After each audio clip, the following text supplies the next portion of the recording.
If you're planning your first trip to Silver Dollar City, this is your ultimate first-timer guide to an old-time Christmas celebration. Let's start with an old-time Christmas at a glance. This is Silver Dollar City's massive holiday festival here in the Ozark Mountains of Missouri. The whole 1880s style town is transformed with over 6.5 million Christmas lights, hundreds, if not thousands of decorated trees, Broadway-style shows, a Christmas light parade led by Rudolph himself, and more holiday comfort food than my little theme park heart can handle. The event typically runs early November through early January, and this year is scheduled from November 1st through January 4th. But always double check the Silver Dollar City calendar for exact dates and hours for your trip. And something you should know is that you don't need a separate party ticket like other parks. The Christmas festival is included with regular park admission, and you can choose value pick your day tickets in advance or be more flexible with the any day tickets depending on your budget and your schedule.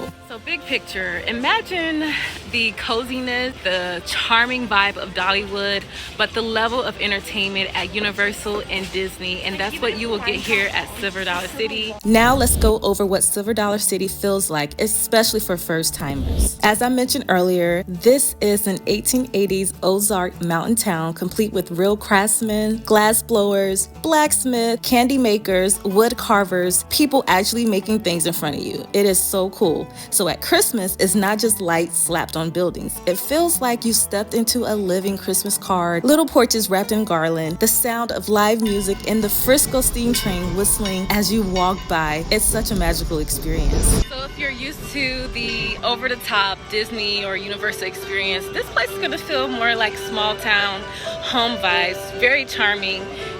I'm not gonna lie, I've really been in my feels today. Everything has really felt close to my heart. I feel like I'm home. I literally feel like I'm home. And it has been a welcome experience for this season in my life. Now I want to go over when you should go and how to beat those crowds. The best time of the season actually happens in early November, and weekdays are usually your best bet if you want the lower crowds. Just know that Saturdays in the week of Christmas, it will be packed. It's one of the most popular Christmas events in the country, and it has won the USA Today Best Theme Park Holiday Event multiple times. Now, when you're choosing the time of the day to arrive to this event, I recommend arriving before the park opens. That way you can get settled with parking, get in the gates, and then you can conquer any of those must-do rides in the daylight. I do recommend that you plan to stay late into the night, as this event is really all about the lights, the shows, and the atmosphere of Christmas. And something to note about the weather for all of my fellow coaster lovers out there is that the big coasters usually need temperatures around the lower 40s to mid 40s to operate. So if it is cold in the Ozark, be ready for some rides to be delayed or not open at all. Just layer up and check the app or the time boards for what's running. Bottom line is to make sure that you do the rides early. That way you can have all the time you need to soak in the Christmas magic. So far, that's what I've noticed as being the first timer here with getting in some of the most amazing attractions here in America. Now let's get into those can't miss Christmas lights and nighttime magic. First, you have the Joy on Town Square, where this area is anchored by a multi-story Christmas tree covered in high-resolution lights that can animate scenes right on the tree. The buildings and the trees around it are completely wrapped in lights, and the whole area comes alive with choreographed music and light shows throughout the night. Now, new for this season is the Grand Fir, which is a 45-foot live Christmas tree with about 30,000 lights and 3 nightly lighting ceremonies. This is one of the things that you must do at this event, and it gets you all into your holiday feels, and you might have a little tear running down your eye.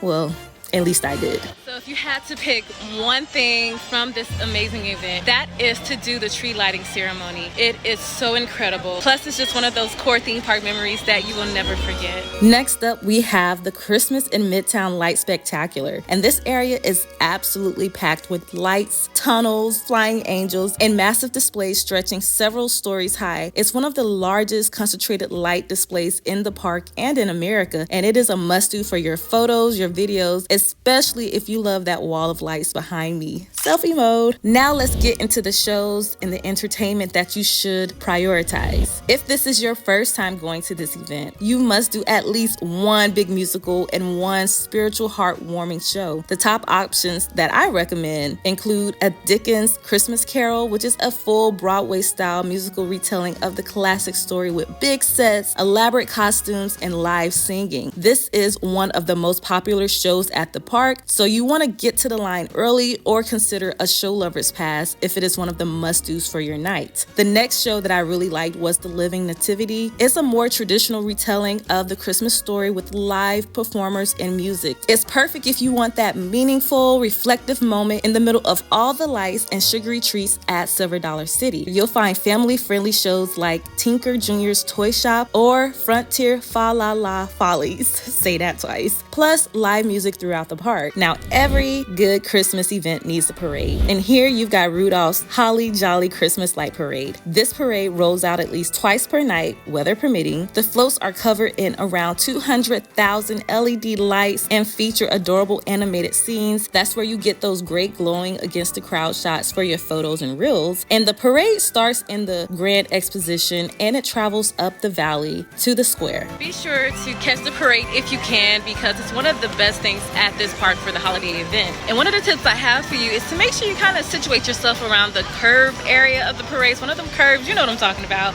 because that gives you one of the best areas to get those wide angle shots if you need it, and you'll get a little bit more space. If you really want to go all out, there are VIP parade viewing options with reserved seating, snacks, and hot chocolate, but you absolutely don't need that to enjoy this parade. Now it's time for us to head over to the Frisco Sing-Along Steam Train. During the holiday season, the park's Heritage Railroad, already a Silver Dollar City classic, gets decked out in lights and transformed into a Christmas storytelling experience. Now, this experience is for my nostalgic girlies out there, or guys out there who love that feeling of going to a theme park, of feeling engulfed in all of the charm, the magnificent magic.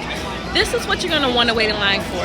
Yes, the line might be a little bit longer, but if you time it between some of the shows in the parade, you may be able to come on a short line and enjoy this magical experience here at Silver Dollar City. Now it's time for us to talk about my favorite topic, which is the food and the drinks and the Christmas tasting passport. Silver Dollar City leans in hard into comfort food and seasonal treats at Christmas. Think loaded skillets, hearty soups, pot pies, caramel apples, cinnamon bread, and tons of sweets. One of the coolest options for first timer is the Christmas tasting passport. With this, you can sample 5 tasting size items or drinks from select booths around the park for only $37. Some of the seasonal options highlighted this year include the walking taco, the Ozark chili, hearty items like the potato leek soup, or the rosemary garlic pizza. It's a fun way to try multiple things without completely overstuffing yourself if you want to. I mean, I'm not judging. Now it's time for shopping and all those handcrafted gifts and merchandise. Silver Dollar City has over 60 unique shops and a ton of local craftsmen selling handmade ornaments, toys, glasswork, wood crafts, and so much more. And during an old-time Christmas, areas like the Jingle Bell Junction and other holiday-themed shops are perfect for finding gifts you can't get back home. All right, let's talk strategy, because when you come here, you do not want to be stressed out. So I'm going to give you a few tips and mistakes to avoid while you're here at Silver Dollar City. One is that you want to grab a paper map and use the app. This park is super hilly and super twisty, so you can definitely end up doing accidental leg day if you zigzag too much. Tip number 2 is to pick your anchors for the night. You want to choose one big show like the Dickens Christmas Carol, one tree lighting ceremony, one parade time, and then you plan everything else around those things. Tip number 3 is to layer, and layer again. The Ozarks can be cold at night, so bring layers, a hat, gloves, and maybe hand warmers to keep you warm throughout the night. Tip number 4 is to do the coasters and major rides early. With temperature restrictions and crowds, your best chance is to ride things like Time Traveler in the daytime, then shift to pure Christmas vibe once the sun goes down. Tip number 5 is to build in those warm-up breaks. What I mean by this is that you want to use those indoor shows, shops, and sit-down meals as the thaw breaks throughout the evening so that you can stay warm. Tip number 6, and this is for my solo travelers, is to not be shy about chatting with the craftsmen. You'll get great stories and some extra tips. The shows are also super friendly for solo travelers, and this park is very family-oriented and wholesome, so it feels safe and cozy to wander alone. Tip number 7 is for any of the grown-ups going, is to focus your time on the lights, shows, train, and tasting passport. You can absolutely enjoy this park with 0 kids and still have a wonderful time. And tip number Number 8 is to get the cinnamon bread. I mean, did you even go to Silver Dollar City if you didn't try this amazing treat? So after experiencing an old time Christmas at Silver Dollar City for the first time, I totally get why people come back year after year. The combination of old time charm, legit Broadway-style entertainment, an insane amount of lights and comfort food makes this feel less like a theme park visit and more like stepping into your own Christmas movie. If you're planning your first trip, I hope this guide gives you that little extra confidence. If you want the full written guide with my must-do list, simple itinerary, and extra tips that I couldn't fit in this video, I'll have that up on ThemeParkHipster.com. I'll also link it in the description once it's live. And now I want to hear from you. Have you ever been to Silver Dollar City at Christmas? Or is this on your Christmas theme park bucket list? Drop your questions and tips in the comment section below so that we can help each other plan the coziest Ozark Christmas trip ever. And until next time, happy park hopping hipsters.